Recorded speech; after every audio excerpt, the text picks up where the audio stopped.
1, 2,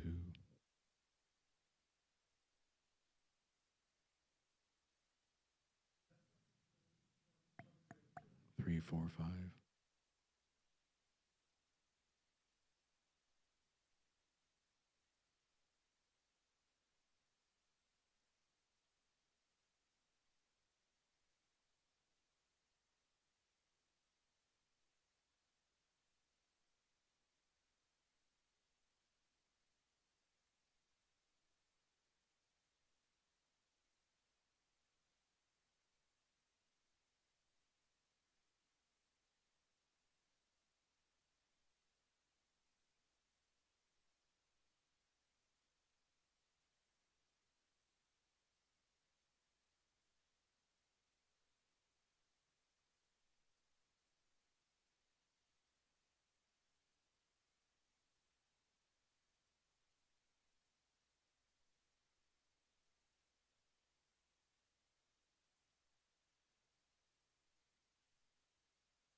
good afternoon, everyone. Hi, I'm John Mann, Director of Education for Lakeside, and for today's environmental session, we're pleased to have Robin Gill with us from the Wilderness Center. Robin graduated from Mount Union with a bachelor's in physics and astronomy. In addition to a long career in the energy industry, she served as science director at the William McKinley Museum. Robin also helped found and nurture the Wilderness Center Astronomy Club, which has been in existence for over 25 years. But with that said, I do wish, if you would please mute your cell phone ringers and help me in welcoming Robin Gill.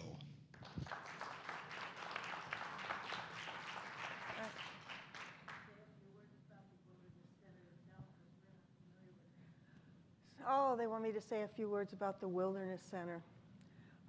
The Wilderness Center is, boy, I wasn't prepared for that.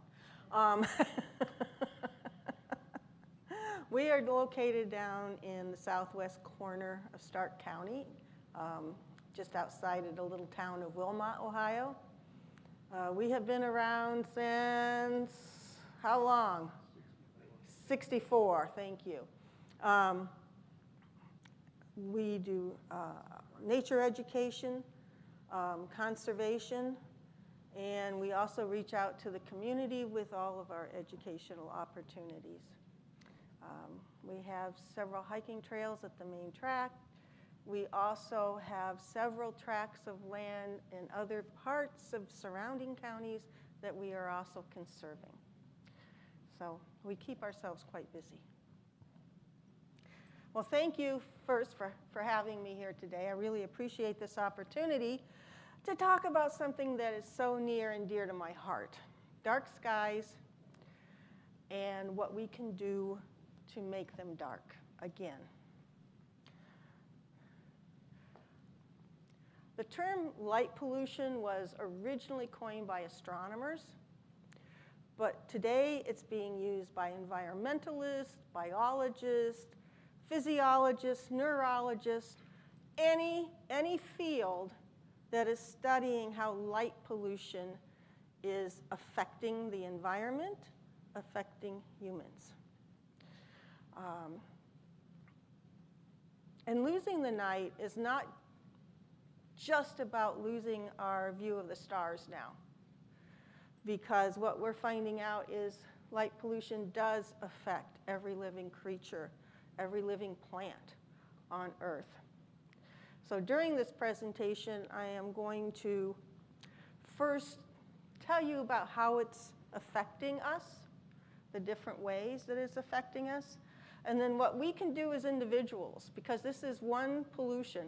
Out of all the types of pollution we've created, light pollution is the one pollution that individual people can make a difference in. And I'm going to tell you how we can do that. Maps. I love data. Up here in the left, this particular map, this is satellite data showing us that worldwide, 83% of the world's population is living under light polluted skies. In the map below it, it's showing us that more than 2/3 of Americans can no longer see the Milky Way. 2/3 can no longer see the Milky Way. We have children who have never seen it. The big yellow map, that's Ohio. And the entire state is covered in light pollution. The reds, the pinks, the whites are the worst. Now, I'm over here in this pollution corridor. Down here is Canton.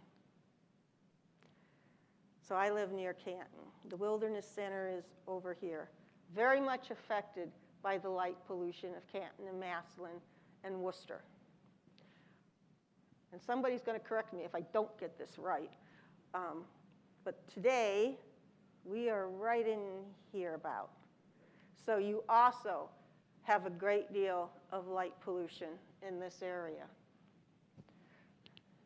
This is data that was collected between 2011 and 2022. And what the satellite data is showing us is that between that time period, or in that time period, light pollution increased by 2% every year in that study. And that's bad. But it gets worse. When we take into account citizen science data, because the satellite data cannot see the LEDs we're currently using. Those blue, white light LEDs, the satellites were never built to see. They can't see that wavelength. Satellites can't see light coming from all the signs we have that shoot light out this way. They can't see light from lights hanging on the sides of buildings and homes. But the citizen scientists can. They're seeing all of the light. And so this is, citizen scientists turn their data in to Globe at Night. So they use the Globe at Night data set. And what really happened between 2011 and 2022 is light pollution increased by 10% every year in that time period. That is way worse. And what it means is in some parts of the world, light pollution is doubling every 8 years. So we're losing our night skies, as one person I respect says, at the speed of light, with no pun intended. We are losing it at the speed of light.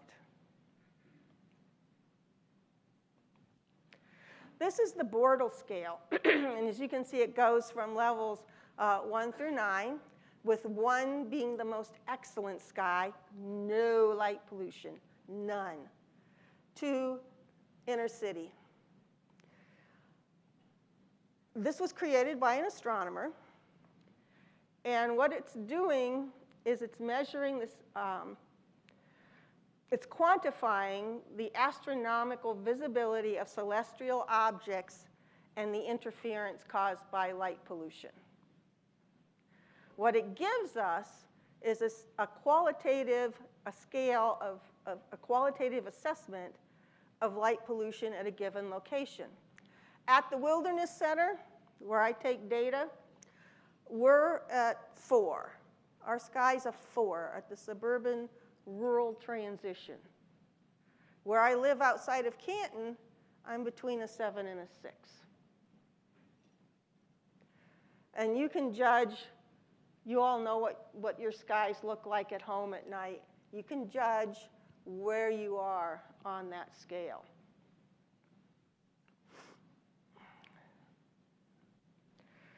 All right, this is the light pollution over Canton. That's what I see basically from my backyard. It's known as sky glow. Light pollution is also called sky glow. And it may not be the most urgent problem facing the planet, but it may be the most indicative of humanity's growing separation from nature. Light pollution from large cities can travel 200, 250, 300 miles from the source. And if it's cloudy, or if there are dust particles from smoke from fires in the atmosphere, it's spreading even further because the clouds and those particles reflect it and spread it even further than that 300 miles. Light pollution is reaching into some of the darkest places we have in our country, into our national parks. See if there's anything else I wanted to say there. No. All right. Life on Earth evolved in sync with the daily and seasonal changes in day and night. And it's estimated that over 70% of all species on Earth actually start their day when the sun goes down. 70% start their day when the sun goes down. And animals that live at night depend on the dark of night and the stars and the moon. Everything they do is governed by the dark. Their eating, their sleeping, their reproduction, protection from predators. They depend on all of that. And nights at light are reshaping our communities. Some are onto the light, and some are being pushed away by the light. Now, amphibians, and if you don't know who I have up here, that's a spring peeper and an American toad, are incredibly sensitive to environmental changes. They're kind of like our canary in the coal mine, and they're the first to feel changes. And frogs and other amphibians have been dying off worldwide. And some fear it's actually happening at an alarming rate. It's estimated that 200 frog species have gone extinct since the 70s. And yes, I know there's habitat destruction, there's use of pesticides, there's water pollution, but they're finding that light pollution is also a big part of this. For instance, frogs croak at night. That croaking is part of their mating ritual. If they're not croaking because of the light, they're not mating, and we're not getting baby frogs. All right? That's a reduction in our populations. Some toads have learned that they can get a pretty good meal if they go to a street light at night. Right? All the insects flying around, they can fill their little tummies. The problem is they also become roadkill. So that's another way. They're drawn to the light. They become roadkill. They're affected by the light. They don't croak. So these populations are very much affected by light pollution.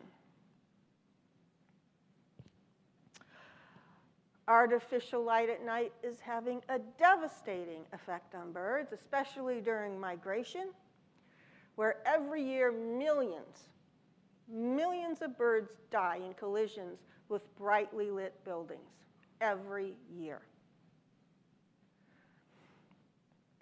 And migrating birds depend on seasonal cues of day and night. If they don't have them, if light pollution is interfering, they can migrate too early, they can migrate too late, causing them to miss the nesting periods that they should have, their foraging behaviors, the plants, the caterpillars they depend on may not be there because they didn't read the signals right.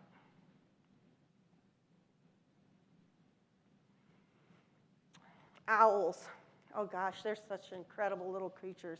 They can move from a dark forest to a moonlit meadow all in one flight. Their eyes can make that kind of adjustment. But their eyes can be tricked and damaged by light pollution. Just like people, owls have rods and cones in their eyes. Cones help us see during the day. Rods help us see in dim light. So we have both.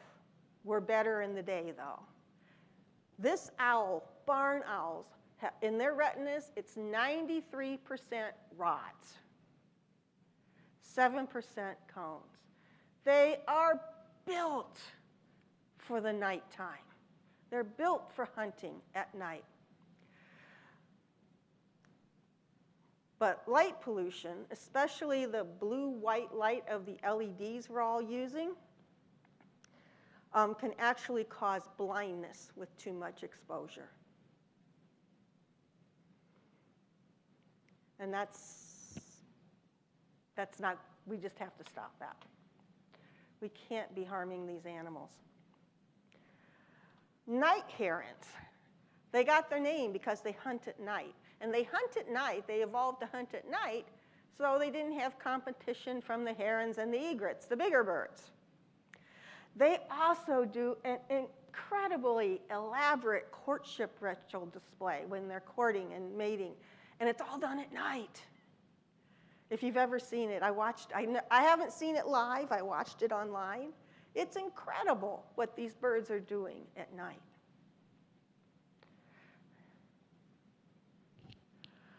Indigo buntings and dung beetles. What do you think they have in common?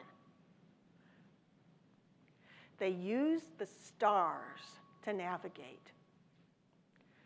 In the 60s, they did research on indigo buntings. How did they migrate? What was leading them to where they ended up going? The thought was they had some kind of innate star map in their brain, that they recognized star patterns. Well, what they did was they took them to a planetarium, yay, because I love planetariums, turned on the stars, turned on the daily motion so that the stars were rising in the east and setting in the west. What they found was the birds didn't have innate star maps. What they were paying attention to was that motion of the stars. And the one star that doesn't move, the North Pole star, Polaris, is the only star that appears to be stationary in our sky. That's what they focused on. That's what they navigated by. That's just awesome that the birds were doing that. Dung beetles. This is a South African dung beetle. And dung beetles, after they collect their dung and have it in a ball, they somehow make straight lines to where they're going. And researchers wanted to know how do they do that? How are they navigating to make them go in these straight lines? So what they did, again, we went back to a planetarium, and they found that if the moon was in the sky, the dung beetle would use the moon to navigate.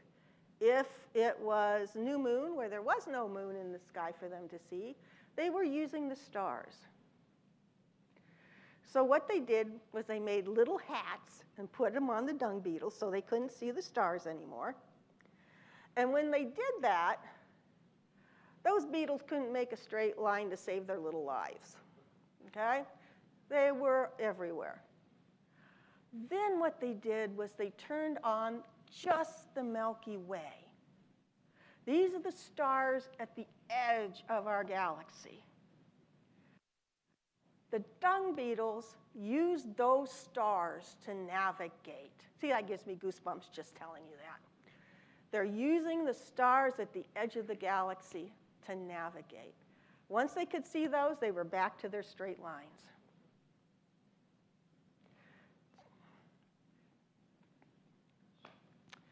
Insects. Insects are actually the bottom of every food web, the heart of every food web. And research is showing that insect populations around the world are declining. They're actually calling it, some of them anyway, are calling it an insect apocalypse. The decreases are so great. And yes, again, habitat destruction, pesticides, all that's there. But now the research is showing that light pollution is also a big part of this problem. Moths. Not all moths are nighttime pollinators, but many are. If my moth is distracted by this light over here, it's not pollinating. It's starting to affect food crops because they're pollinating flowers for fruit trees and other produce that's out there. And even though bees and other daytime pollinators are very efficient at what they do, they can't make up for what's being lost by the night shift. We need the nighttime pollinators to be pollinating.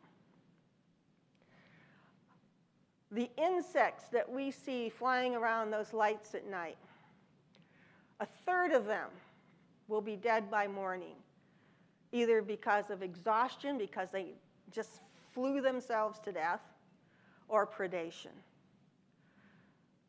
Millions of insects, millions and millions across the world every night are dying under lights. Our fireflies. We all love fireflies. They have been around for 100 million years. This is a species that has been incredibly successful. And yet, in the past few decades, they're disappearing from the places they once called home. They're actually going extinct in places everywhere around the world. And part of the problem is light pollution.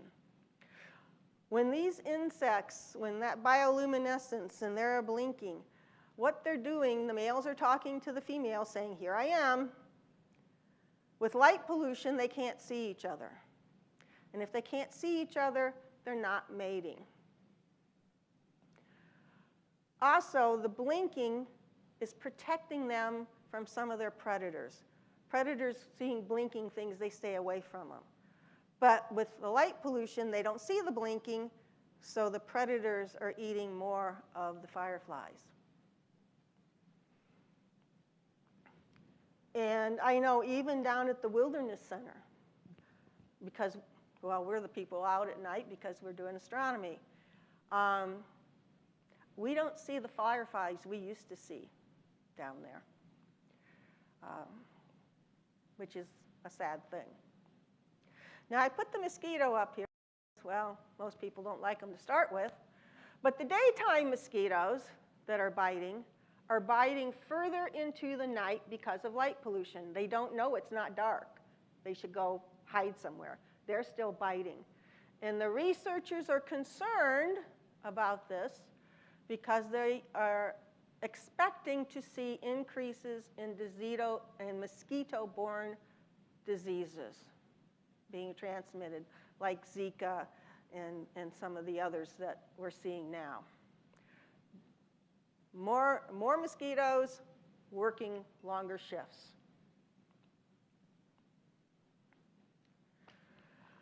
And then all our mammals. And this is just a representative sample of the mammals who do their work at night.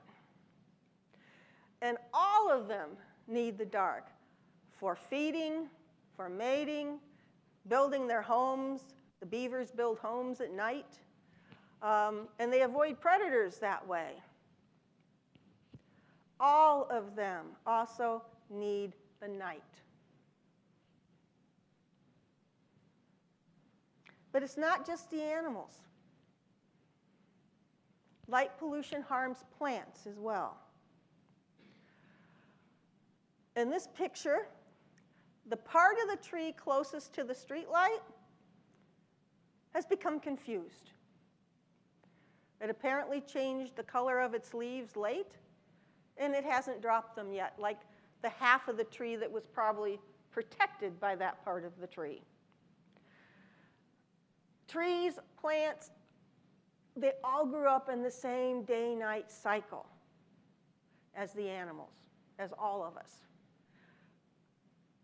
And they depend on those seasonal cues. The seasonal cues of when the days start getting shorter. My leaves change color. I stop making sugar. I drop my leaves so that when it snows, I don't break branches because the leaves are holding heavy snow loads. They're not preparing for winter. They're not protecting themselves for winter.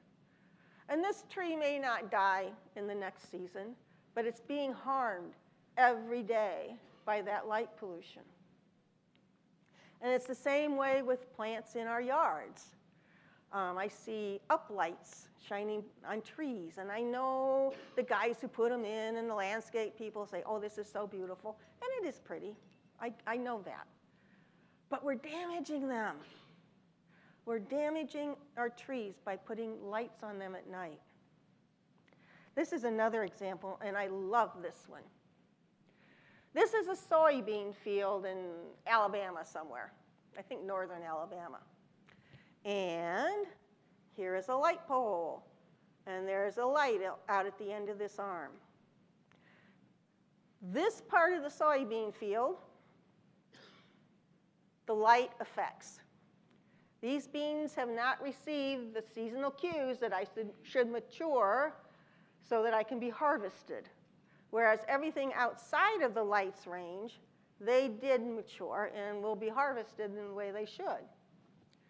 But notice, over here where the shadow of the light pole fell across the field, in that shadow, the beans actually received the cues they should have, and they matured in the middle of all those that didn't. That's such a graphic example of how light pollution affects plants.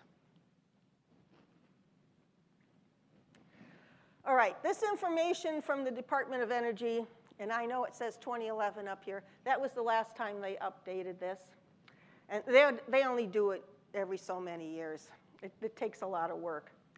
But when we have light when we use lights that are too bright, let me put it that way, too bright, and brightness is measured if you're using incandescent watts, LEDs, or lumens, all right?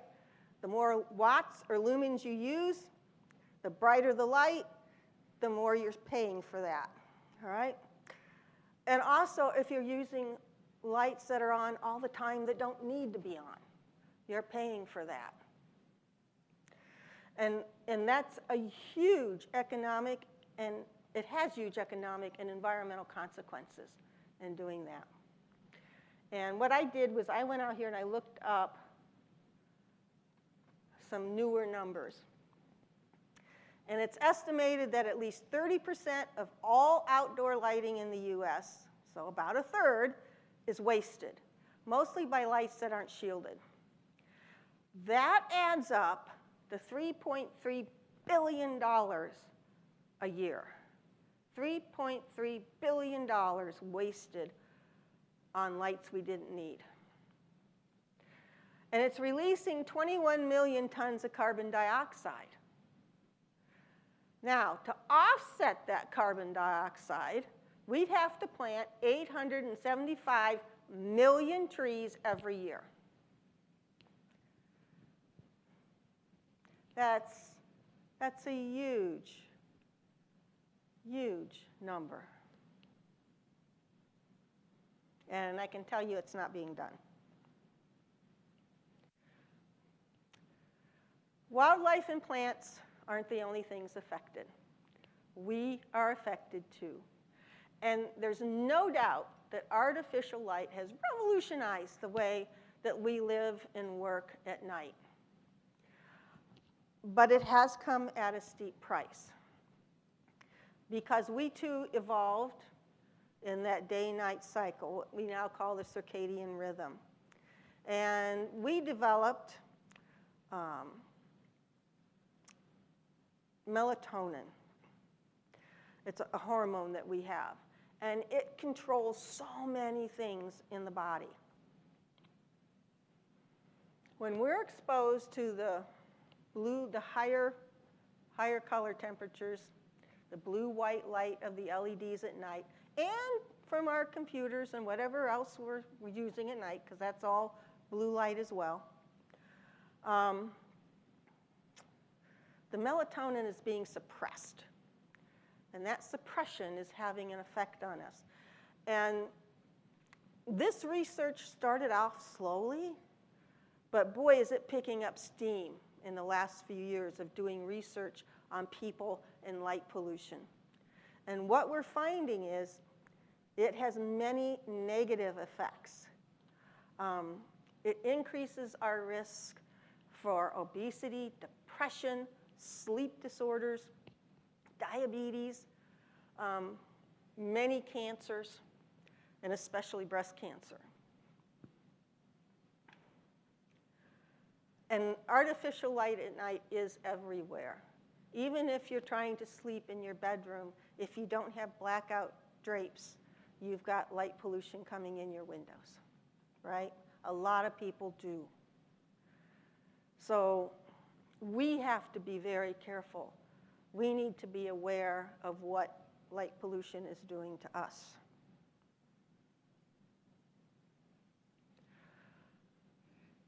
It is now widely accepted, though I know some of you will disagree with me, that artificial lighting can contribute to a false sense of security.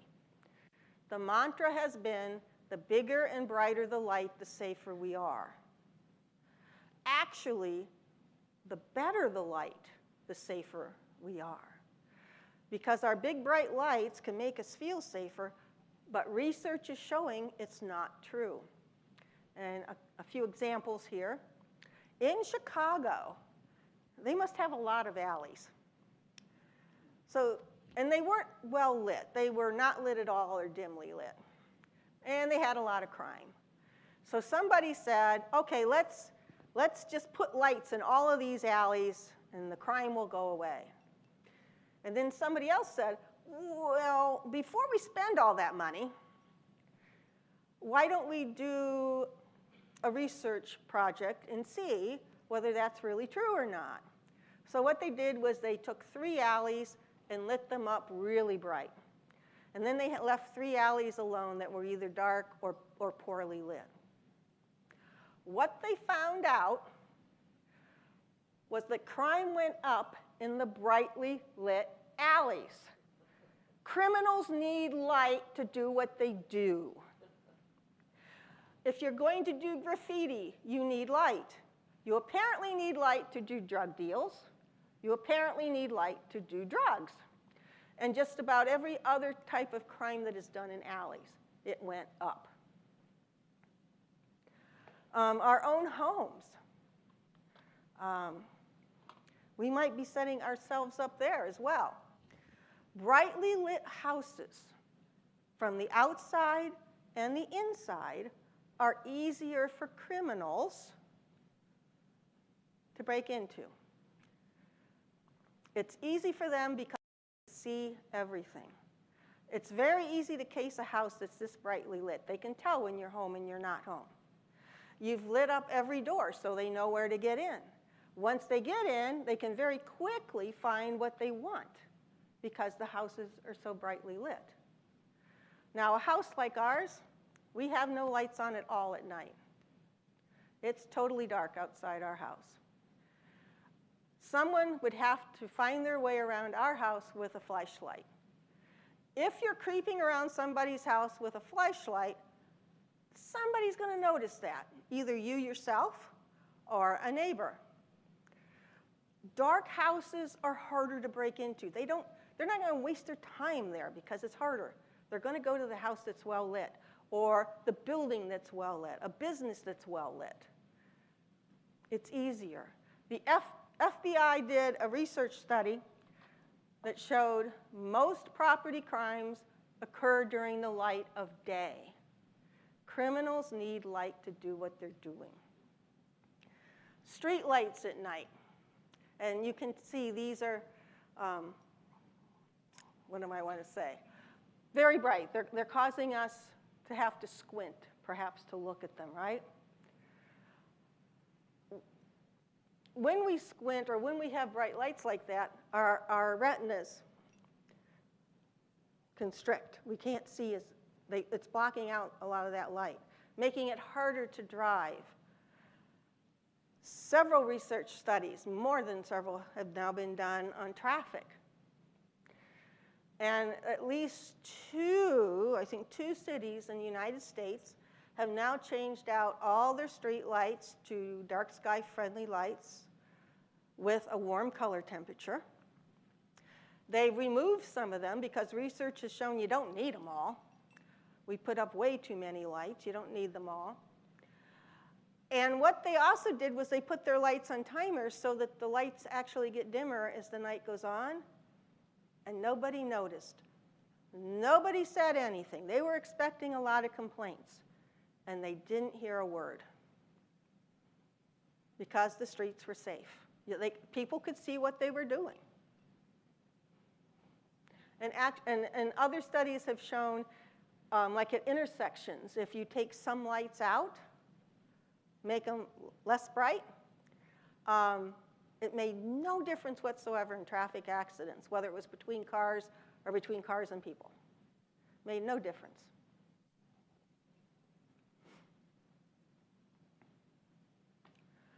Here's an example. All right, we see that light next to a door. Oh, man, is it bright, right? But that's what a lot of people have at their doors, something bright and shiny like that. But look over here. If you get rid of the glare of this light, there's actually a person standing there. Our eyes can't go between glare and dark. Remember, pupils constrict when they see that bright light, making it even harder to see in those really hard shadows over here. That's how criminals work. They hide in those shadows knowing you can't see them in these bright light conditions. So if this guy had meant to do harm, he could have. Another one. Typical college campus. Wide sidewalks, big lights, bright lights. They glare a little. And we see the kid. We also see these harsh shadows being made because of the lights that are there. Can you see the same person in this picture on the right? Can you see him? My guess is no. He is standing right here. He's under the street light. Right here's his head. Criminals know this. If they want to jump out and take your purse or whatever they're going to do, they know that if it's brightly lit, you're not going to be able to see them hiding in the shadows. Our eyes don't work that way. We can't make that adjustment. So more light, brighter light, that's not helping them. And last, but by no means least, the night sky is our heritage. It's inspired science and religion and philosophy, art, music, literature. It provides a perspective and inspiration, and it leads us to reflect on our humanity and our place in the universe. We have to reclaim our night sky heritage. Where would we be today if we had never been able to see the night sky? Would we have ever gone to the moon? Would we ever think that there was something else beyond the moon to go out and explore? Would we be studying the stars, learning about how the stars work? In music, I looked up, I did a Google search on music and the night sky. And it went on for page after page after page of how the night sky has influenced music. And it's true for all the other arts as well. So we have to reclaim night sky heritage. So how do we do that? We need light. Nobody's denying the fact that we do need lights. But we need to use lights wisely. And there are 5 principles, and I'll go through them with you. First, if you want to make your home, because we at the Wilderness Center believe dark skies start at home, in our own backyards. What you do is, first thing you might want to do is do an inventory of all the lights that you have. Do they serve a clear and useful purpose?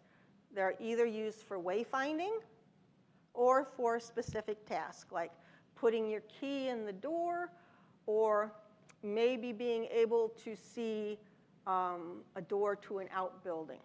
All right, that's a specific task. If it's not doing that, then we don't need it. In the image on the left, the lights up in the eaves are doing nothing but shining light out and up every way it can go. Even the two lights that are over the door aren't exactly doing what they should be doing. It's not illuminating the entire door, and it's spreading out into the yard. All right, so not as good as it could be. But on the right, you see that if I have a proper light, if it's over the door, this one is over the door and it's shining on the steps so you can see to wayfind. Lighting has to have a clear and useful purpose. And if it's not being used, then it's recommended that it be disconnected so it can't accidentally be turned on.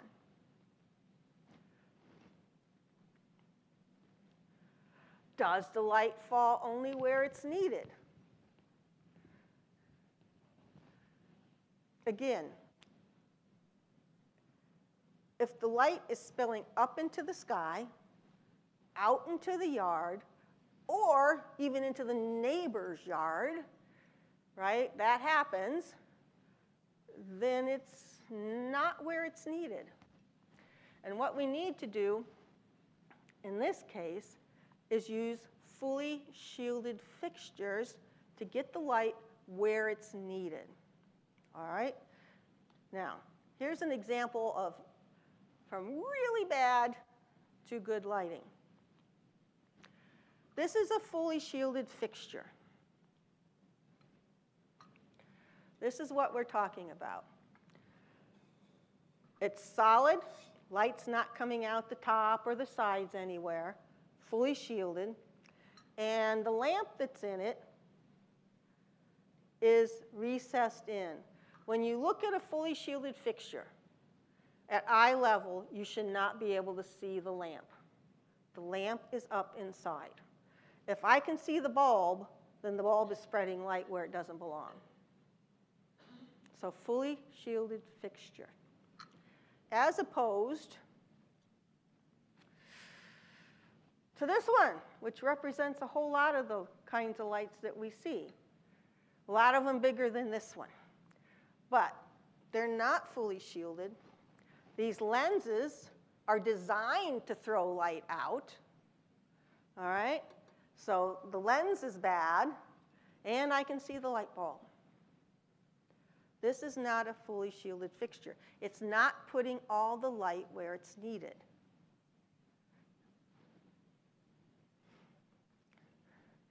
Now, I will tell you, if you go to the stores looking for fully shielded fixtures, they are out there. Just check them out and make sure they meet the requirement. Oh, also, if the fixture has a lens on it, now a lens is one, you probably have seen drop lenses. That's the same thing as, those are also made for spreading light. If this were to have a lens in it, it would have to be recessed up into here. Again, if you can see it at eye level, then it's not right. When you're going to the store, you will find boxes that say, I don't know, dark sky friendly or dark sky, some words that they use. Some are. Most I've looked at aren't. They violate one of the rules. So you have to be careful, even if it says dark sky friendly on it. Look at it first. Make sure it really is. And figure out what light bulb is going to go up in there. Because the fixture itself might look dark sky friendly, but it only will take a light that hangs down outside of it. So you just have to be really careful. And David, pull my one box out. Nope, not that one. Try again. I want the one that says IDA. Yes. This lamp, I'll talk about Dark Sky International. You'll hear me mention that a couple of times. They have a program for certifying lights. And this seal, if it has that seal on it, then you know that IDA has certified it and it is truly dark sky friendly. These are the only ones you can trust. Everybody else, check them out and make sure it really is.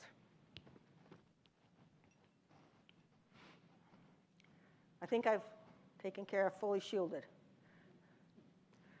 Okay, is the amount of light appropriate for the intended task?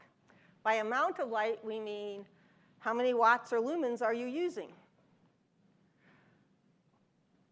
Why use 1,500 lumens when 500 is all you need? All right? But you have to decide how bright it needs to be. But you'll be surprised if you have dark and you've got a fully shielded fixture, you don't need as many lumens to get the light to see what you're doing. All right? But you have to decide how bright you need. But the less lumens or the less watts you use, the more energy you're saving and the less money you're spending. Lights need to be connected to active controls, which are light switches, timers, or motion sensors. And for people concerned about security, motion sensors is the best buy you can make to increase security. Because lights that are left on all the time, over time, become invisible. You just don't see them anymore. Whereas if a light pops on, now you see it. Now it's got your attention, and you're going to find out why it came on.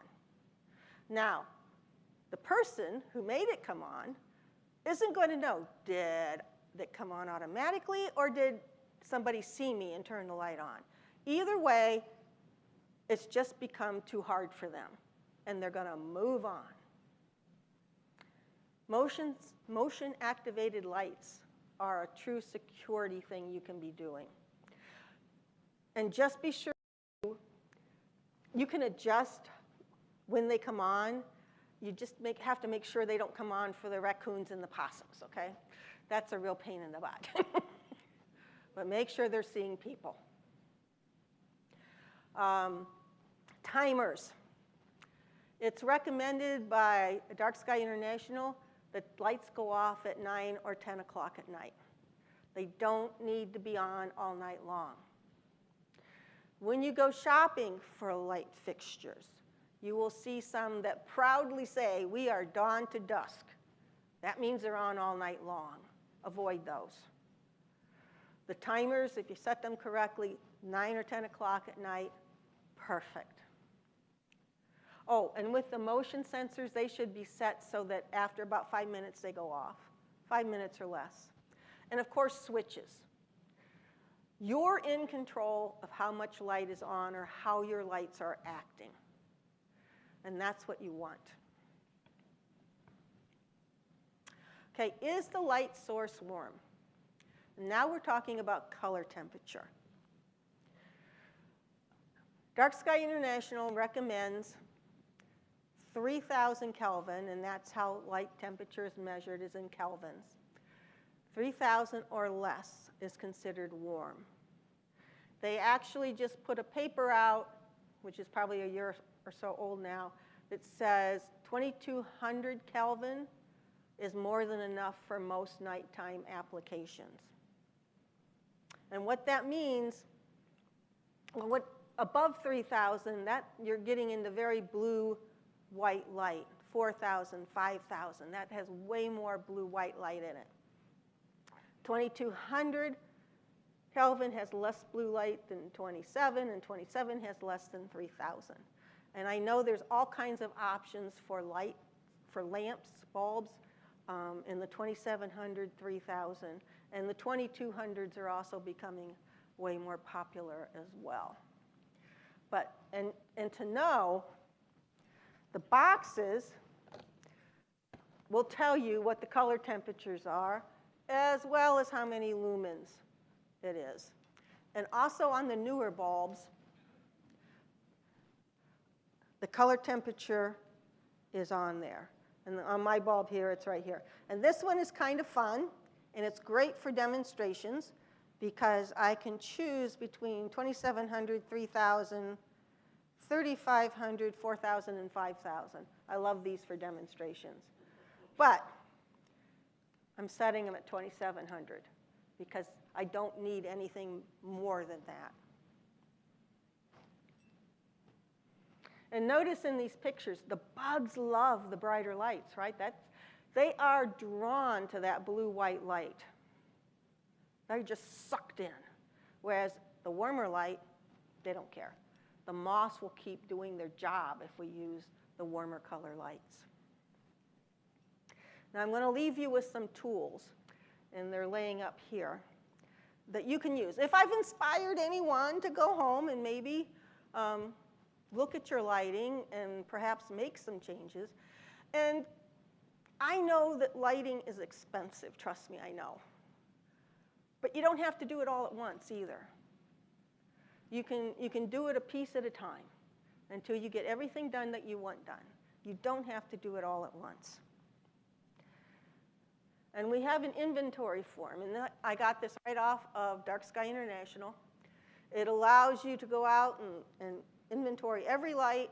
It gives you the principles, so you can decide, does it meet everything or not? What doesn't it meet? And what you want to do. All right? Very handy to use. I also have a page for you that gives you all the rules, asking you questions with yes or no, so you know what way to go and what you might want to do.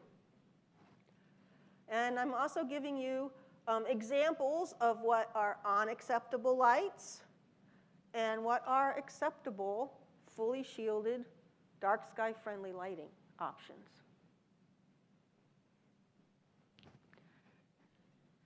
And I've used all of these, and they're great, so I hope you will also use them and find them useful.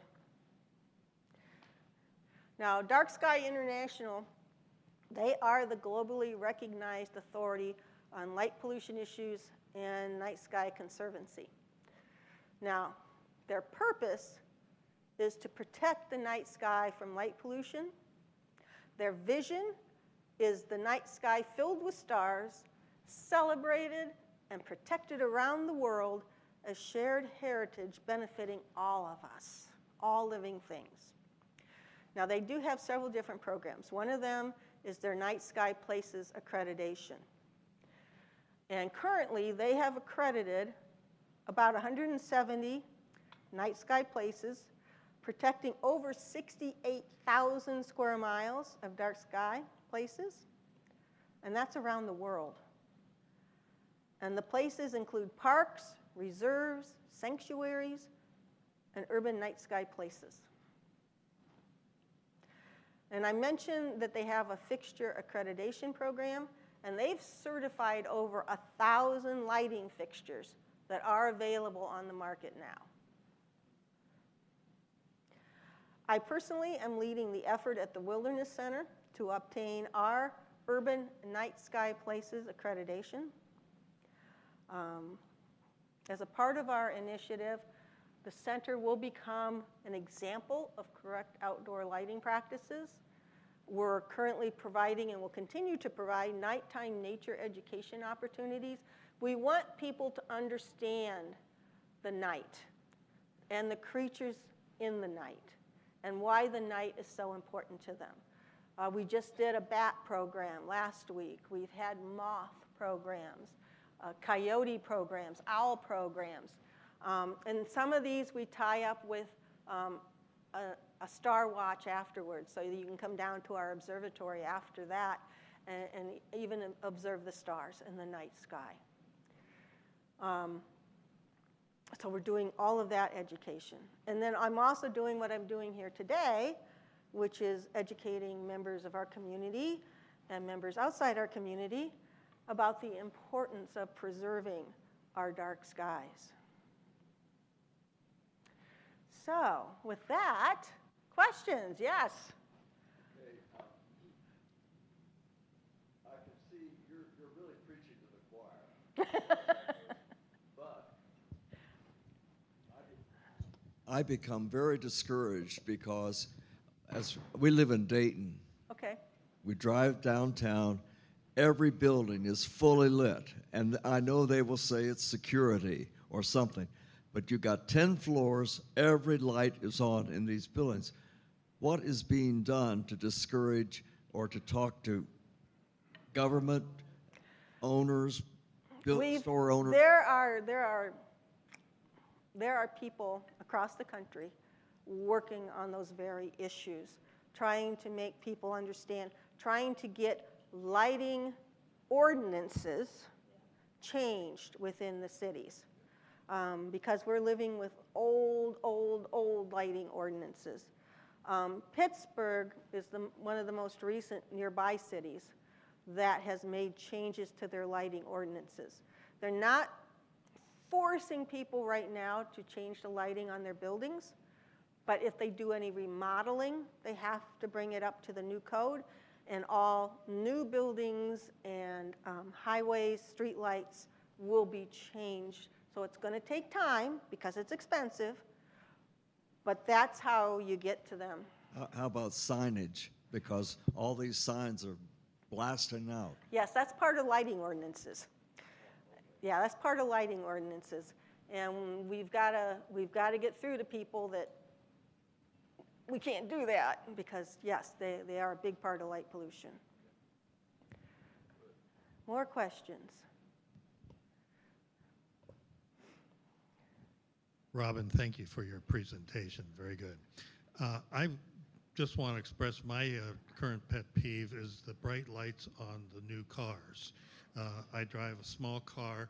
There's always some huge pickup coming at me with lights that totally blind me. Part of it may be my age. They've got bright blue-white LEDs. They're horrible. Yeah, and I don't know if there's anything going on as a federal laws as to how much light these vehicles can put out, but boy, it'd be nice if They've gotten crazy. They're part of the, if it's bigger and brighter, it's better. And they don't care about the people driving toward them or how it reflects off our mirrors behind us. I don't have an exact answer to that, but I do know it has come up. I've read in the different forums that this is a concern. It is a concern. Thanks again for your presentation. My wife and I recently took a tour, cruise in the Greek islands, and I was so thrilled I was able to see the Big Dipper for the first time in years. Years before that in Peru, we got to see the Southern Cross. And realistically, in Florida, where we live, it's only going to get worse. We can only see maybe a handful of stars now, and it's going to get worse. Do you know, have you heard of any tour companies that actually take people to places where they can, really see all the stars? Tour companies? Or anything like that. Sky and Telescope has tours. Africa, who else? Iceland. Australia. So if you're interested, you could go out to Sky and Telescope and look at the tours that they have coming up, because they're all about the night sky. Southwest U.S.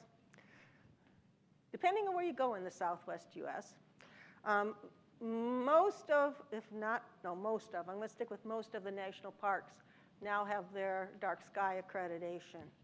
Though, I'm going to be honest, light pollution is seeping in all around them, but they are dark sky places. Grand Canyon, Arches, all of them out in that area. Yeah, Tucson and Flagstaff are dark sky cities. They no longer do that accreditation, but Flagstaff was actually the first city in the United States to be dark sky accredited. Cherry Hill? Are they accredited? I don't know if they're accredited yet or not. I don't know. The preserve is? All right.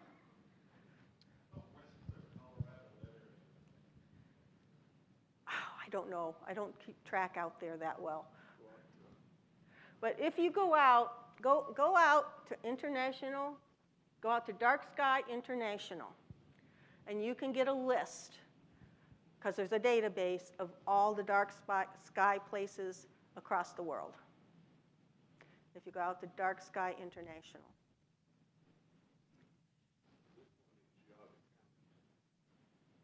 Yeah, Dark Sky Park up in Geauga County, probably the closest here. Observatory Park.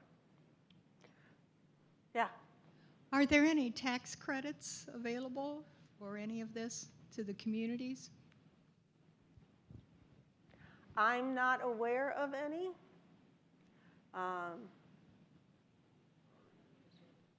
Yeah, it'd be nice if they would. Maybe we need a, groundswell here. And yeah, somebody, we need the people to make the effort, and if we could get something like that, that'd be pretty awesome. It would make it less expensive, because I know lighting's expensive. Thank you for your comments. We live in Geauga County, and I'm not sure if it still is a dark sky because our park commissioners now allow nighttime snowmobiling in the observatory. So I don't know if that has affected or not, but they now allow. I don't know, I know they have different parks in the system. But this is in the observatory park. It was outrageous. It's outrageous. It is. See, when I'm doing our application for dark sky, I have to take exceptions. I have to make exceptions for when I will have white lights on our trails at night, because we're saying red lights only on the trails after dark. And the only couple exceptions I have is for our enchanted forest, because we light around our characters so they can be seen. Salamander runs. When we have salamander runs, we will need white light. So we're taking little exceptions like that, but no snowmobiles. That's just not going to happen.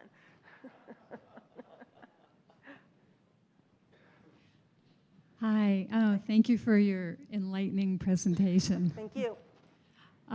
So we live in Florida and in Fort Lauderdale, and several years ago they adopted lighting regulations at the beach for the sea turtle. Yes. Yes, and also we were in Jupiter recently, walking on the beach at night. You cannot have a flashlight. Or even a cell phone flashlight. And they drive around and they enforce it. So, but I think a lot of that was a movement by the turtle conservation organization. Yes, it was. Yes, that was one of the first big wins in controlling light pollution and saving sea creatures. Because we know about the sea turtles and we've worked hard for the sea turtles. It also affects coral reefs. It also affects various fish in our oceans, all that light pollution spillover. It affects salmon runs.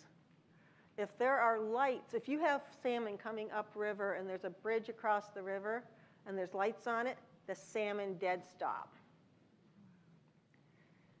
So we still have more work to do, but that was one of the first wins. And Dark Sky International was a part of that win as well. So, yeah. Fantastic. I was wondering about Lakeside. Do they have any ordinances, lighting ordinances? I don't know. But what I did notice coming in was most lighting is not dark sky friendly. Street lights weren't dark sky friendly. Most of the lighting outside on houses wasn't. Over here on the basketball courts, that looks like newer lighting. It looks like it's all dark sky friendly, though I don't know what the color temperature of the LEDs in them are. They might be too bright to be actually dark sky friendly. But yeah, if it doesn't have an ordinance, then that's something y'all could work on, is getting an ordinance passed for what you want and what you want to see in the future. Thank you very much, Robin. Well, thank you.